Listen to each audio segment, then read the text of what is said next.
Hi everyone, नमस्कार। कैसे हो आप लोग? आज हम पढ़ेंगे प्रोनाउन।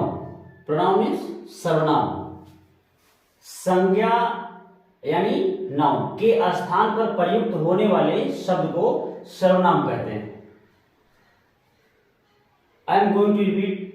संज्ञा यानी कि नाउन, संज्ञा के स्थान पर प्रयुक्त होने वाले शब्द को सर्वनाम कहते हैं। Kinds of pronouns. प्रोनाउन के निम्नलिखित प्रकार होते हैं। देखिए, personal pronoun, reflexive pronoun, demonstrative pronoun, relative pronoun, distributive pronoun, indefinite pronoun, interrogative pronoun, एम्फैटिक pronoun, reciprocal pronoun. We use pronouns to avoid the use of nouns, a noun। हम pronoun का इस्तेमाल इसलिए करते हैं जिससे हमें बार बार नाउन का इस्तेमाल न करना पड़े। जैसे the sun is a huge ball of fire.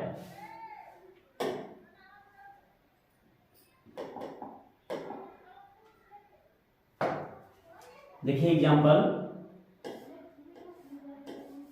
The sun is a huge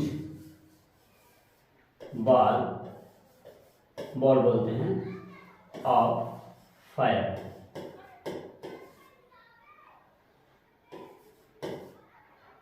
देखिए लिखा गया है the sun is a huge ball of fire. सूर्य एक बड़े आग का गोला है। अब दूसरी बार इसी की चर्चा चलेगी तो हमें सन लिखने की जरूरत नहीं होगी, हम इट लिखेंगे। It gives us heat and light. देखिए यहां इट लिख दिया गया। क्या बोले हम कहे हैं कि संज्ञा का यानी सर्वनाम नाउन का बार बार प्रयोग न करना पड़े, इसके लिए हम अर्थात नाउन के रेपिटेशन से बचने के लिए हम सर्वनाम का प्रयोग करते हैं। जितने भी सर्वनाम हैं सभी का प्रयोग इसीलिए होता है। ठीक है।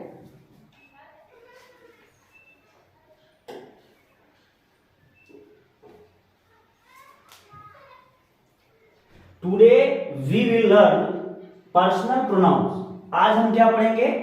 व्यक्तिवाचक सर्वनाम। आज हम पढ़ेंगे व्यक्तिवाचक सर्वनाम। व्यक्तिवाचक सर्वनाम क्या पढ़ेंगे? पर्सनल प्रोनाउन, व्यक्तिवाचक सर्वनाम। यह है पर्सनल प्रोनाउन, जिस प्रोनाउन का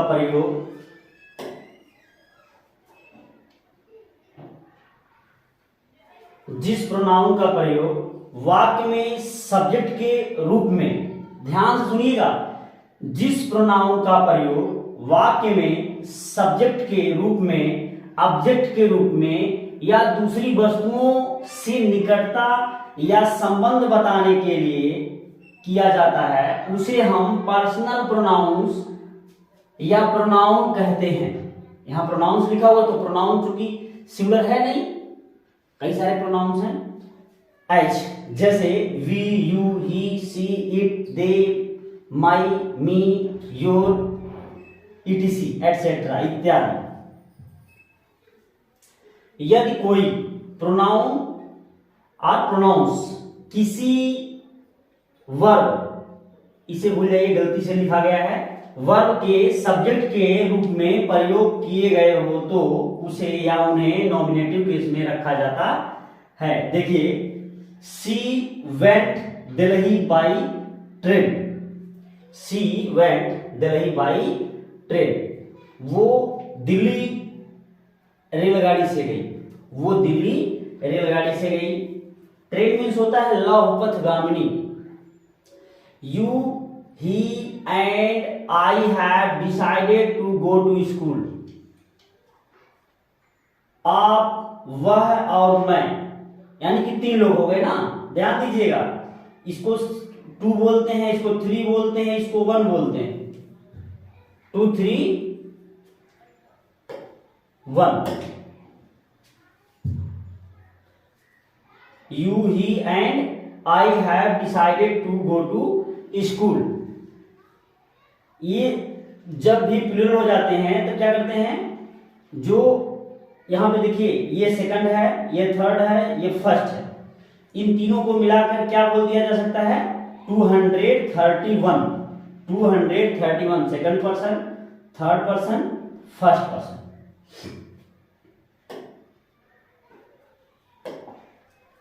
क्या लिखा जा सकता है, 231 लिखा जा सकता है। तो याद रहे कि हम ऐसे ही लिख सकते हैं, हम फर्स्ट पर्सन को पहले नहीं लिख सकते हैं। इस कंडीशन में हम 1 3 2 कर नहीं सकते, ऐसे ही ग्रामेटिकली हमको लिखना होगा।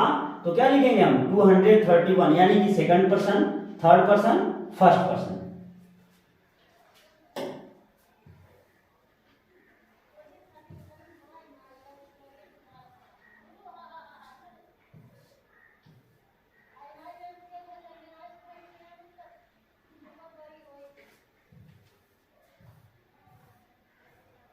सेकंड है, यदि कोई प्रोनाउन या प्रोनाउंस किसी वर्ब के ऑब्जेक्ट के रूप में प्रयोग किया गया हो तो उन्हें ऑब्जेक्टिव केस में रखा जाता है। सी लव्स हिम, वह उससे प्यार करती है, या मुझसे प्यार करती है, या आपसे प्यार करती है, या राम से। अगर यहाँ ही के बजाय ही हो जाए तो गलत हो जाएगा, आई हो जाए तो गलत हो जाएगा। यू का तो ऑब्जेक्टिव केस और सब्जेक्टिव केस दोनों सेम होता है। राम, राम फिलहाल नेम है। ही अब्यूज्ड देम, उसने अर्थात किसी मेल ने, he abused them her, the baby, the old man, a strange person, उसने उसे गाली दिया, उन्हें गाली दिया, उसे गाली दिया, एक लड़के को गाली दिया, एक बूढ़े व्यक्ति को गाली दिया, एक अजनबी व्यक्ति को गाली दिया। अनाप शनाप बकना होता है अब्यूज मीन्स। थर्ड है, रूल चलना है सर, थर्ड रूल है, लेट अथवा किसी प्रेपोजिशन के बाद, लेट अथवा किसी प्रेपोजिशन के बाद, लेट अथवा किसी प्रेपोजिशन के बाद, ये प्रेपोजिशन है के बाद प्रोनाउंस को ऑब्जेक्टिव केस में रखा जाता है। अब देखिए कैसे रखा गया है, late him go, not he, late him go not ही, यानी कि ये ही नहीं लिख सकते हम, क्या रहेगा, let him go. Let me teach, not I, कहा जाता है ना, let me teach not I. Let you and me solve the question, not I, यहां मी के स्थान पर हम आई नहीं लिख सकते। लेट देम स्पीक, उन्हें बोलने दो, उन्हें बोलने दो। लेट देम, देम के स्थान पर हम दे नहीं लिख सकते। अब आ गया पॉजिटिव,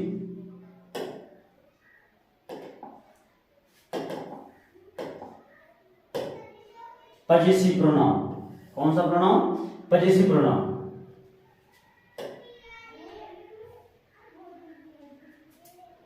का प्रयोग किसी वर्ब के सब्जेक्ट ऑब्जेक्ट के रूप में किया जाता है।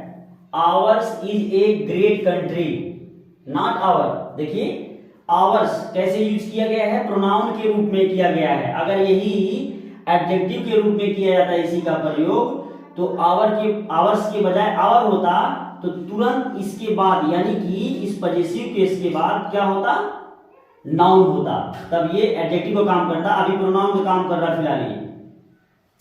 अब है ours is a great country, not our, यानी हम आवर नहीं लिख सकते, आवर्स लिखना पड़ेगा। Hers is a beautiful village, not her, उसका गांव खूबसूरत है, तो उसके लिए हर्ष करना पड़ेगा, हम हर नहीं लिख सकते।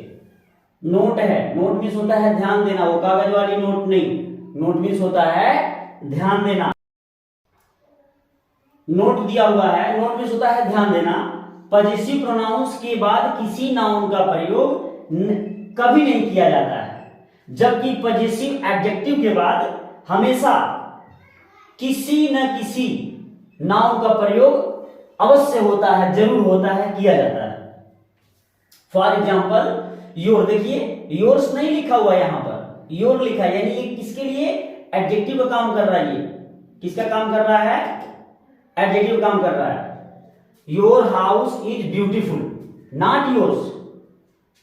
Yours is a beautiful house, देखिए हो गया ना, ये प्रोनाउन का काम कर रहा है और ये एडजेक्टिव का काम कर रहा है। ये जो योर है ना, एडजेक्टिव है यहां पर, क्योंकि इसके तुरंत बाद हाउस आया है, नाउन है जो कि, और यहां योर्स के बाद हेल्पिंग वर्ब आया है, जो कि योर्स क्या है? प्रोनाउन है। ये क्या है? पजेसिव प्रोनाउन है, और ये पजेसिव एडजेक्टिव है। इज ए ब्यूटीफुल हाउस, ये खत्म हो गया। पॉइंट नंबर 5, यानी कि रूल नंबर 5 पे क्या होता है? जब दो नॉमिनेटिव केस प्रोनाउंस के बीच तुलना, कंपैरिजन हो, तो क्या होता है? देन के बाद नॉमिनेटिव केस प्रोनाउन का प्रयोग किया जाता है। नॉमिनेटिव केस प्रोनाउन का प्रयोग किया जाता है, जैसे you are wiser than I, आप मुझसे बुद्धिमान हैं, आप मुझसे बुद्धिमान हो। यहां मी नहीं लिखा जा सकता, इसलिए मैंने यहां लिख दिया है नॉट मी। क्या नहीं लिख सकते? नॉट मी, यानी कि हम मी नहीं लिख सकते। क्या लिखना पड़ेगा या बोलना होगा यहां पर? I. She is older than he, not him. She is older than he, not him. क्या लिखना होगा? ही लिखना होगा, हिम नहीं लिख सकते। वीडियो देखने के लिए बहुत बहुत धन्यवाद।